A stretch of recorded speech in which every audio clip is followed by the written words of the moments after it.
Bienvenue sur Ici Beyrouth. Au Liban, se baigner dans la mer est un luxe bien souvent réservé aux plus riches.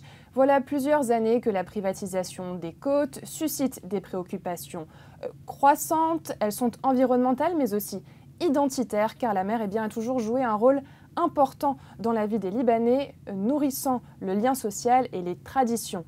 Cette transformation radicale du paysage côtier soulève des questions essentielles sur la justice sociale mais aussi l'égalité des chances et l'accès équitable à des ressources naturelles qui font partie intégrante du patrimoine collectif. Dans le reportage que vous allez voir, notre journaliste Maureen Décor, présente sur notre plateau, a arpenté les plages du Liban de long en large, du nord au sud, pour mieux comprendre ce phénomène et ses répercussions.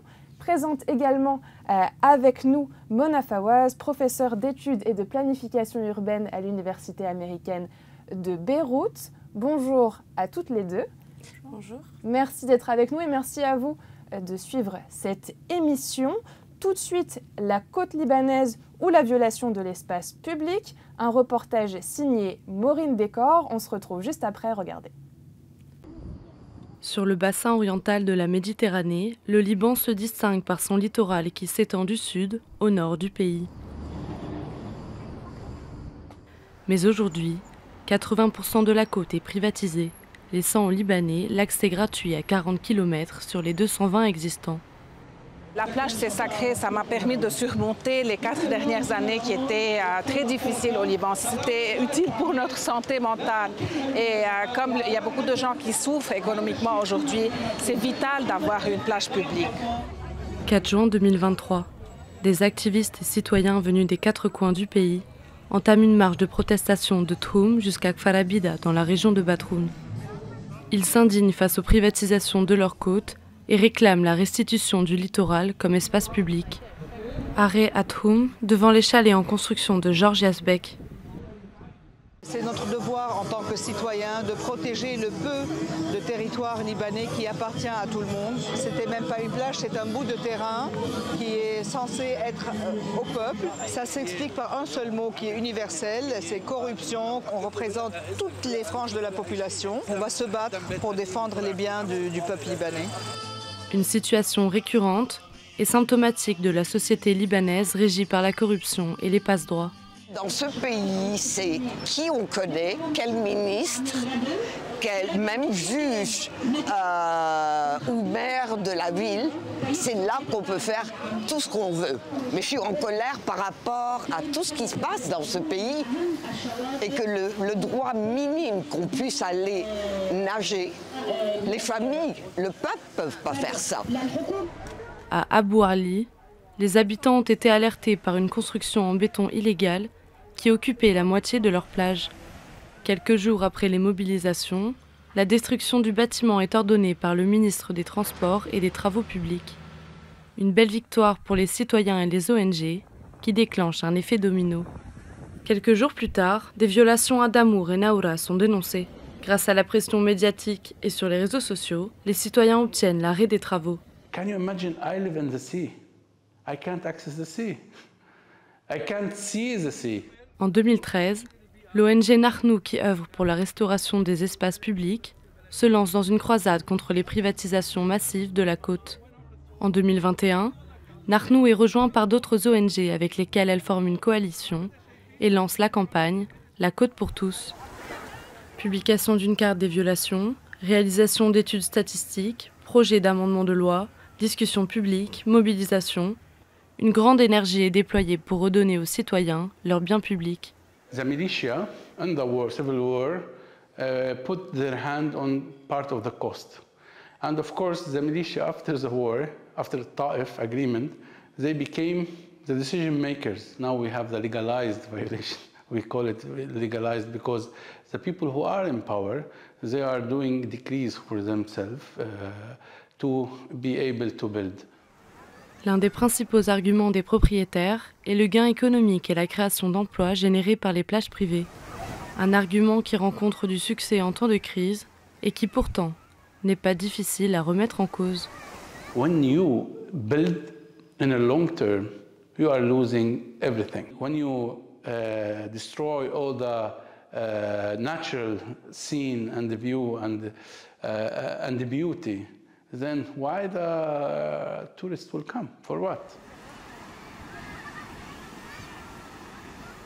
The sea for us, it was a social space, but all our heritage and archaeology are in the sea. Tyr, Byblos, even Batroun, they are all in the sea. When you are building, you are destroying them, and they destroyed many. Nobody cared. So we are losing our heritage, we are losing our relation with the sea, our relation to each other. We need public spaces to meet. And a city without public spaces is a city without spirit, and the spirit, we are losing it. So for us, the coast is our identity. Des législations qui condamnent les empiètements du domaine public maritime, il en existe. À commencer par la décision 144 de 1925, à valeur quasi constitutionnelle, qui décrète la côte comme un domaine public inconstructible et inaliénable. Comment alors expliquer son grignotage croissant et impuni? Contactés à plusieurs reprises par ici Beyrouth, les ministres concernés n'ont pas donné suite à nos sollicitations. Il y a une stratégie délibérée de... On ne va pas pouvoir changer le texte de loi de 1925 parce que vous ne pouvez pas imaginer que politiquement quelqu'un va sortir et dire non, la loi, la côte n'est plus inaliénable. Mais ce qu'on va faire, c'est qu'on va faire de nouvelles législations et que ces nouvelles législations vont être en contradiction avec d'autres lois. Et du coup, on va créer une confusion légale. On va aussi essayer autant que possible de ne pas avoir un plan de base sur lequel on est tous d'accord. On va changer les plans, on va cacher des plans, on va détruire des plans originaux.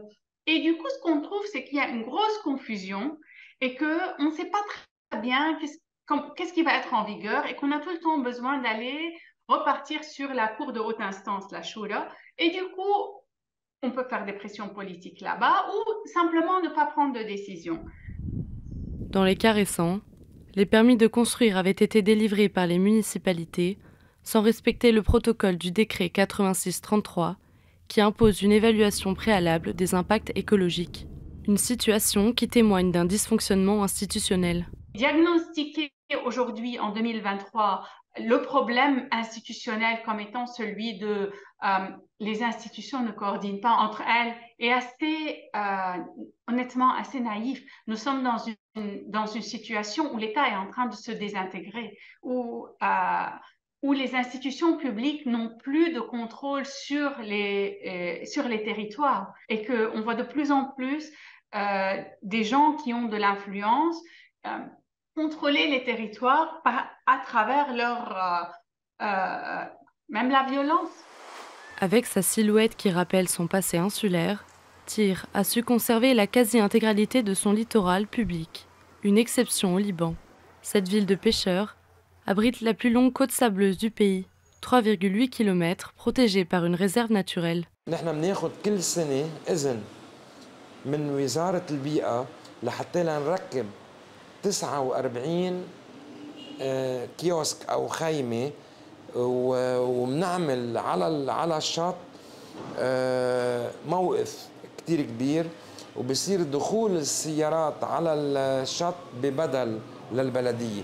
يعني هيدي السنة نحن عملنا البدل 100,000، السنة الماضية كان 20,000. نحن بنقدم بدل شو أنت بتدفعي، مش بس بدل باركينج، بدل حراسة على السيارة، بدل متر نجار موجودين. La plage publique de Tyr représente un moteur pour le cycle économique de la ville, qui en bénéficie tout au long de la saison estivale. La municipalité aussi a su en tirer profit. الموسم تبع الصيف يلي تبع الموقف لحاله تبع الشط خلى البلدية توقف على إجريها أكثر من 4 أو 5 أشهر لحتى لا يفوت مدخول على البلدية وتقوم البلدية. L'année dernière, grâce au parking, la municipalité de Tyr a réalisé un gain d'environ $40,000. وبالأرقام إذا الله راد كانت الأمور ماشية منيحة هيدي السنة نحن بنتوقع من 7 ل 8 مليار ليرة، عم نحكي كله باللبناني، على دولار هلا 93,000. I usually enjoy public beaches more than like resorts. I just don't like the idea of me being charged for entrance, overcharged for food, overcharged for everything, you know, when I'm just simply enjoying a free facility, which is a beach. We've tried private resorts before. It's not as free and clean as that one, and I also like to support public places, that's all.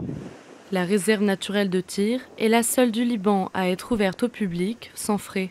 Elle travaille main dans la main avec la municipalité pour préserver la faune et la flore de la côte sableuse. Sur toute la côte libanaise, une fois qu'on parle d'une réserve, il est interdit de construire n'importe quoi sur la côte, à part d'avoir une autorisation si c'est une construction qui est en relation avec la réserve et qui aura des bénéfices, des bénéfices à la réserve. Et d'une autre part, on a vraiment un très très bon lien avec la municipalité qui nous supporte énormément, surtout en tant que réserve. Face au manque de financement du ministère de l'Environnement, la réserve s'intègre à des projets européens. Maintenant, vu la crise économique depuis 2019 ou bien 2020 environ, on n'a rien reçu. Tout ce qu'on est en train de faire, il est basé sur des projets européens. Là. On parle de projets financement européen, voilà. Seule violation observée sur la côte de Tyr, les 7 restaurants qui se sont installés sur la partie du littoral surnommée Jamal et bloquent l'accès à la mer. هي مسؤولية الدولة 100% مسؤولية الدولة. بس نحن كبلدية إنه بحكي لك عن صور إن الغطاء السياسي اللي كان معطى للبلدية قبل ما يكون في بلدية وبعد ما يكون في بلدية إنه ما يكون في أي تجاوز موجود مثل التجاوزات اللي موجودة على طول الخط البحري من الناقورة لطرابلس. Alors que les institutions locales et nationales se renvoient la balle, les citoyens, eux, demeurent privés d'un accès légitime à l'espace public. Si cette problématique durable est révélatrice d'une démocratie rompue, les Libanais continuent de se battre pour récupérer leurs droits. Nous sommes de retour sur le plateau. Maureen Décor, lors de la réalisation, vous avez rencontré des citoyens, mais aussi des chercheurs, des activistes. Quel est le fait ou le chiffre qui vous a le plus marqué ? Je pense que le chiffre qui m'a le plus marqué, c'est une information que je partage dans les premières secondes du reportage. C'est le fait que 80% de la côte libanaise est occupée aujourd'hui par des violations, qu'elles soient légales ou illégales. Et donc, ça laisse un accès aux Libanais, ça laisse un libre accès aux Libanais à 40 km du littoral sur les 220 existants. Donc c'est un chiffre qui est criant et assez révélateur de la situation actuelle. 80%, c'est un chiffre extrêmement édifiant. Qu'est-ce qu'il dit de la situation, Mona Fawaz, et est-ce qu'on peut renverser le processus ou ce qui est pris est pris? Je crois que ce qui est super intéressant dans ce que Maureen vient de dire, c'est 80% des violations, légales ou illégales. Et je crois que c'est là où la clé de tout ce problème existe, c'est le fait qu'on pense au Liban qu'il y a des violations légales. On les appelle légales parce que, d'une façon ou d'une autre, les institutions publiques, sous des pressions politiques de personnes influentes, de politiciens, ou simplement parce qu'elles n'arrivent plus à contrôler les espaces publics, vont faire des exceptions, vont permettre aux gens de payer des pénalités pour que leur occupation de cet espace public soit légale, par exemple. Et de cette façon-là, on mélange ce qui est légal, ce qui n'est pas légal. On confond la réalité de la loi, qui est quand même très très claire sur le fait que la plage est un espace public inaliénable, ouvert à tout le monde. Alors justement, vous y avez partiellement répondu, mais Maureen, dans son reportage, évoque l'arrêté 144 de 1925. Celui-ci dispose notamment, je cite, que font notamment partie du domaine public le rivage de la mer jusqu'à la limite du plus haut flot d'hiver et les plages de sable ou de galets.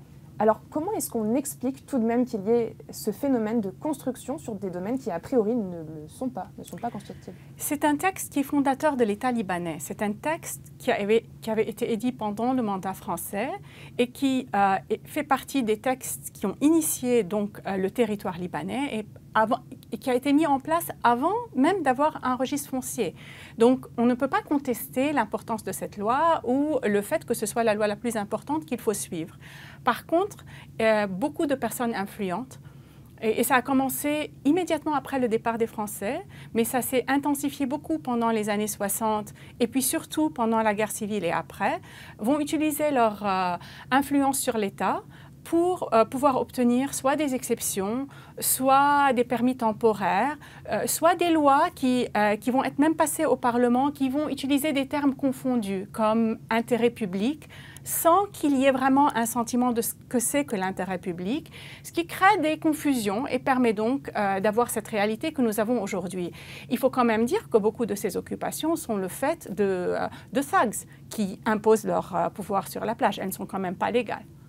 Et alors, ces répercussions, ce phénomène a des répercussions évidemment bien concrètes sur le littoral. Il y a quelques semaines, des citoyens ont manifesté près de Batroun pour sauver la plage publique à Bourali, donc une des dernières plages publiques qui existe encore au Liban. Un local avait été construit. Finalement, grâce à cette action citoyenne, le ministre des Transports et des Travaux publics a ordonné sa destruction. La plage a été récupérée. Maureen, est-ce que les mobilisations citoyennes sont essentielles pour sauver les plages aujourd'hui au Liban? Déjà, premièrement, je pense que la mobilisation, elle permet de faire survivre le sentiment d'appartenance collective qui est essentiel dans cette lutte. Donc, aller aux mobilisations, c'est se rencontrer. Quand j'étais sur place, il y avait des personnes de tous les âges, toutes les confessions, tous les sexes. Et en tout cas, s'unir derrière cette cause-là pour être plus efficace. Ensuite, dans le cas de Abou Ali, c'était une situation assez évidente parce qu'en fait, la personne qui a construit ce local n'avait pas de permis de construire et n'était pas propriétaire du terrain. Donc là, une fois que les mobilisations et la pression médiatique a mis la lumière sur cette situation-là, le ministre n'a pas eu d'autre choix que d'ordonner directement la destruction du bâtiment. Et ensuite, je pense que les citoyens, leur réel pouvoir sur cette problématique-là, c'est de constituer des lanceurs d'alerte. Et on l'a vu aussi avec les cas récents à Naoura et Damour.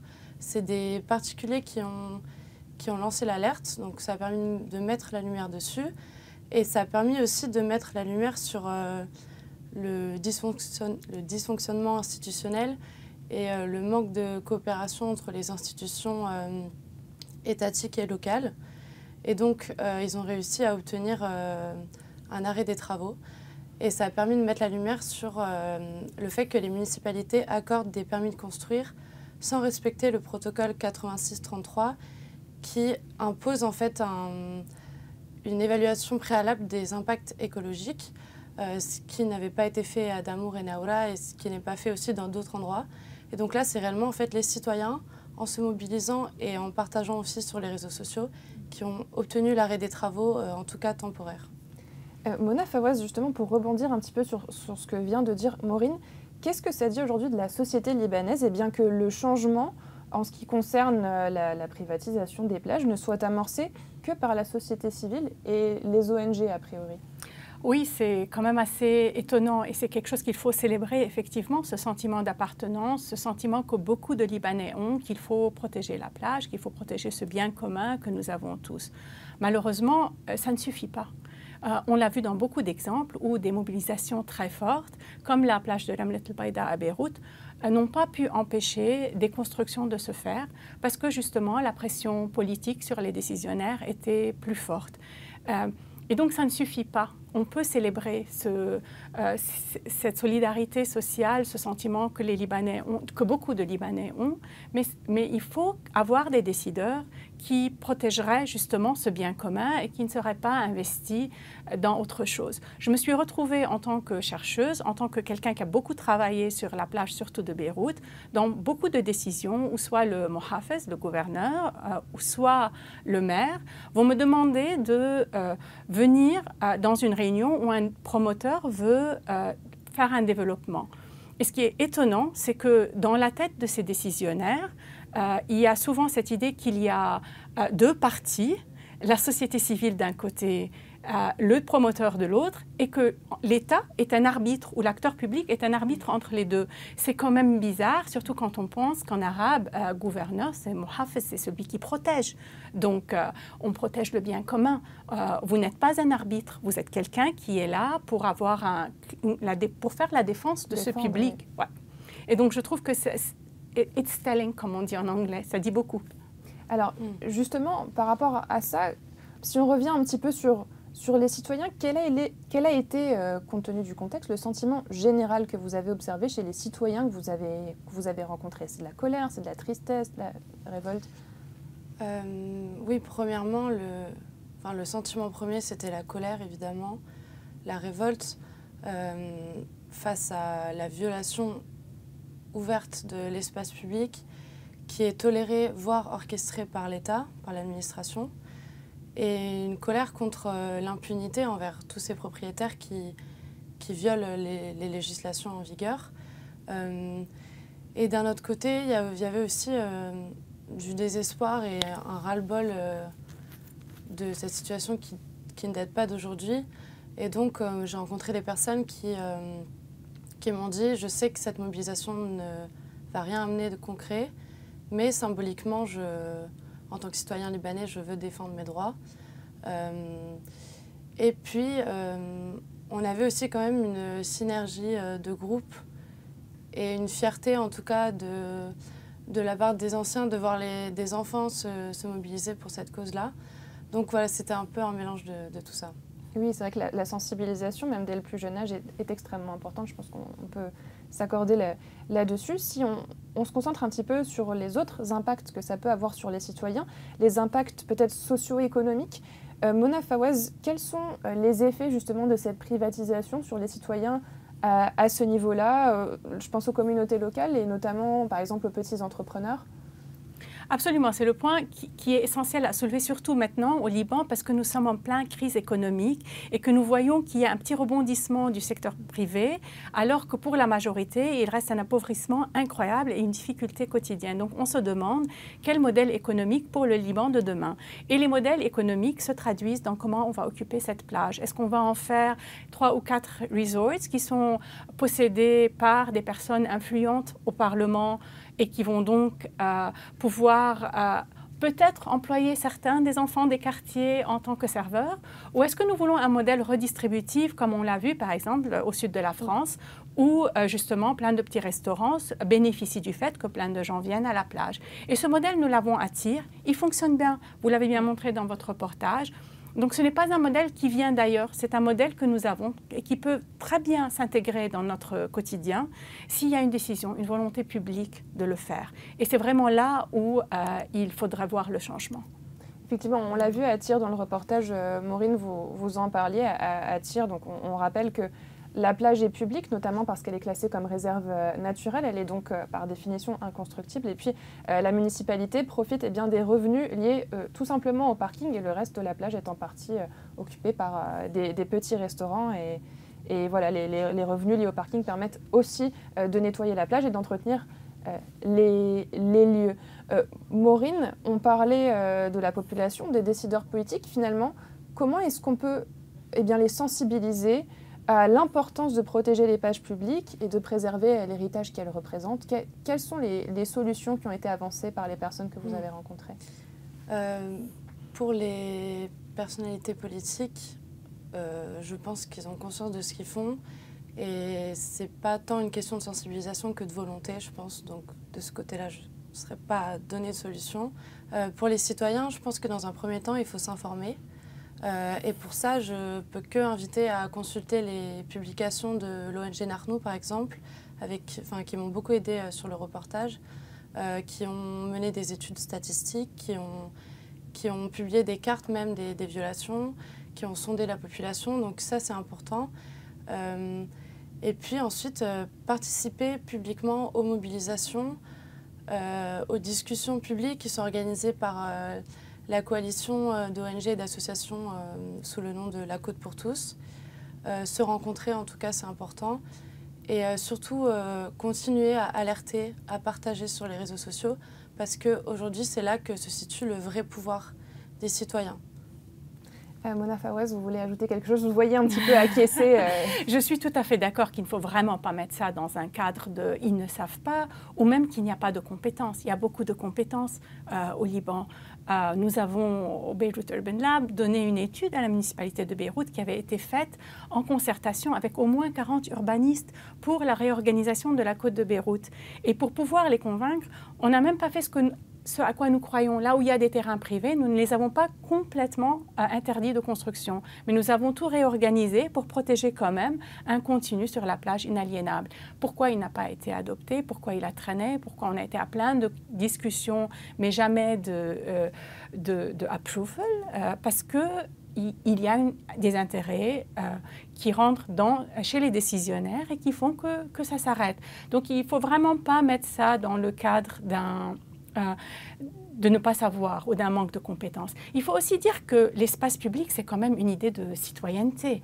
C'est une notion qu'on appartient à un État et que nos relations en tant qu'individus qui vivons, qui partageons cet espace, se fait dans un contexte civique. Et ceci ne rentre pas dans la mentalité de la majorité des gens qui sont au Parlement et dans beaucoup de municipalités, beaucoup d'élus qui pensent que nous sommes des clients de partis communautaires, etc.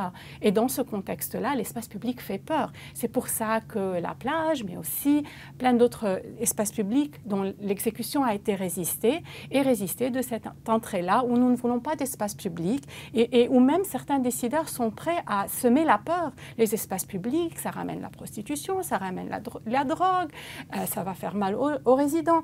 Et ce qui fait très mal, c'est que ces discours, ils se dissipent et les gens qui rêve des espaces publics commence à se dire qu'il va venir. On l'a vu un petit peu à Saïda il y a quelques semaines, ou même vers la plage, il y a eu cette résistance de l'usage public de la plage. Donc je crois que c'est vraiment quelque chose qui est très réfléchi et je suis très d'accord avec Maureen. Et comme vous l'avez souligné, c'est un phénomène qui s'étend bien au-delà des plages, avec même rien que les parcs aussi au sein de la capitale. Je voudrais finir avec cette question. Est-ce qu'il existe, selon vous, des exemples réussis d'autres pays ou de régions qui ont résolu ou qui auraient résolu efficacement les problèmes de privatisation des plages? Il faut dire qu'il y a des petites infractions un petit peu partout. Les riches le font. Ils le font en Grèce, ils le font sur la Côte d'Azur en France. On leur fait payer des pénalités. Souvent, ces pénalités permettent de ramener quelque chose vers le public. Ce n'est pas suffisant, mais ça reste une solution qui est plus ou moins acceptable. En Espagne, il y a eu quand même des destructions de resorts entiers sur la Costa del Sol parce qu'on a pris conscience du fait que ce qui avait été permis avant allait contre l'intérêt public. Et donc, on a carrément détruit des resorts qui se heurtent avec le bien commun. Donc oui, il y a certainement une façon de le faire. Je crois que les gens aimeraient beaucoup voir ça, les Libanais aimeraient beaucoup voir ça, mais que ça va venir avec la possibilité d'avoir un État qui soit plus représentatif, qui soit moins pris par les intérêts personnels d'une petite classe qui nous tient depuis presque 50 ans. Et c'était le mot de la fin. Merci à toutes les deux d'avoir été avec nous et merci à vous de nous avoir suivis. Restez connectés sur ICI Beyrouth.